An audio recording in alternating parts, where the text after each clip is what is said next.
Hey, so welcome back to part 2 of making our ghost animated clip art gift. So starting off from last demo video, if you did not finish your original ghost and the eyes, I'm going to review a little bit of that in the beginning because I know some of our in-person kids, we did not get to that within the hour. So one thing that I've been doing for myself is I have moved that original image that came from Schoology. I just put it over to the side with the selection tool in my layers panel. That way I can be referencing that color if I need to, but also that just helps me be able to see where the smudge needs to go and where that shading of the value scale is at. So I'm ready to go do the shading and the coloring for my eyes layer.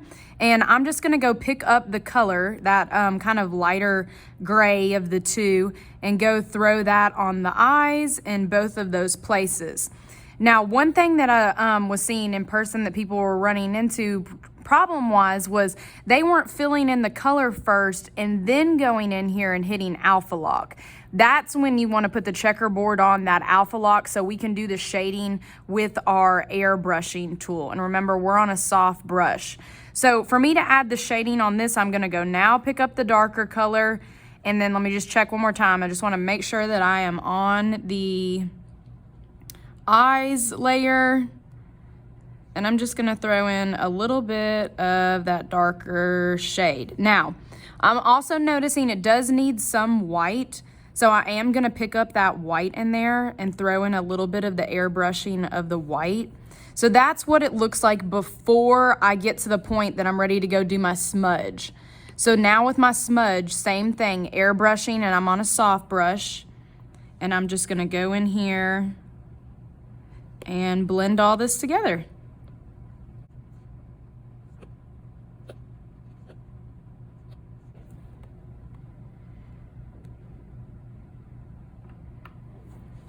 Okay, so if I'm noticing at all at this point that, this is pretty dark on the outline of my mouth and on my eyes, so I could go back in my original, go to my airbrushing and maybe go and darken that airbrushing up. And if you ever find that it's looking like maybe you lost a little bit of that dark outline and you need some of that dark value scale back on your ghost, and it kind of just became a little bit more of that like muted medium tone, you can always go in here and add a little bit more, smudge that out. So see, that's already helping adding some of that dark back on there, because there's so much that it looks like for me was added in my eyes and in that mouth. And remember, I'm doing that on the original layer.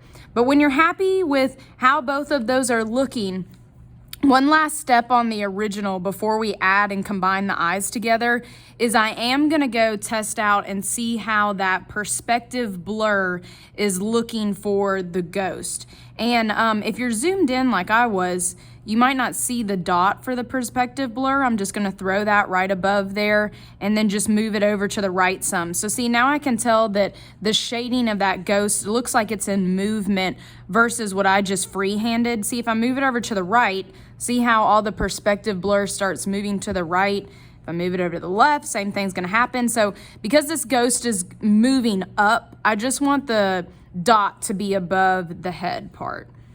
All right, so I think at this point, I'm ready to go merge these two together. I'm gonna swipe right to select both of them, and I'm gonna combine them to make my now original ghost.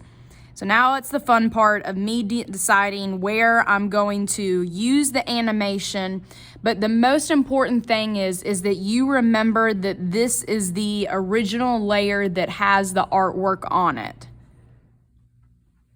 All right, so I've brought up an example of a demo one that I kind of practiced for myself, and I haven't relabeled this, and I didn't even call this original yet, but I just wanted to do a practice real quick to see, what this would look like. And for me to be able to go and check on this and see what the animation is eventually looking like, I just went to share, like I was going to export it and use my animated PNG.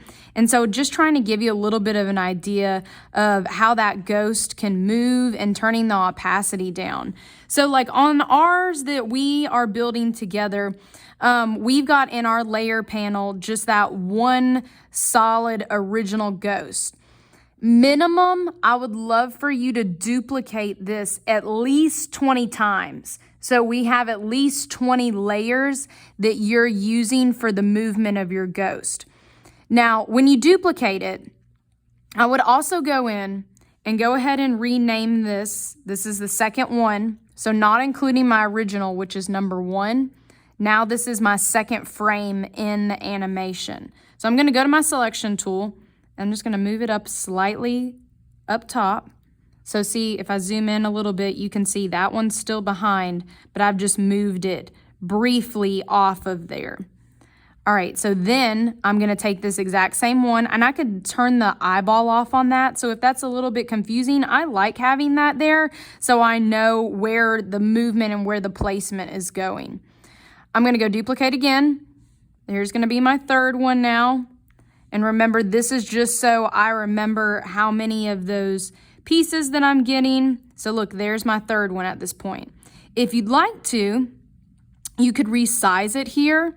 You could even start to rotate it. So if you want it to move in a new direction. So I'm just going to freeform the rotation there, and I'm going to hit off my selection key. So I've got 3, 2, there's number 1 right now.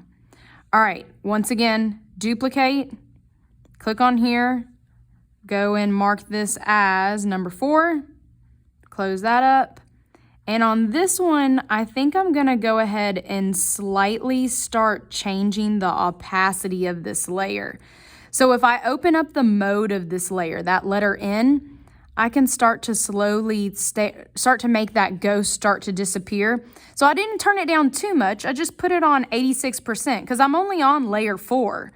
As I get closer to my 20th layer, then I'll get closer to having it go down a little bit. So I'm going to hit duplicate again.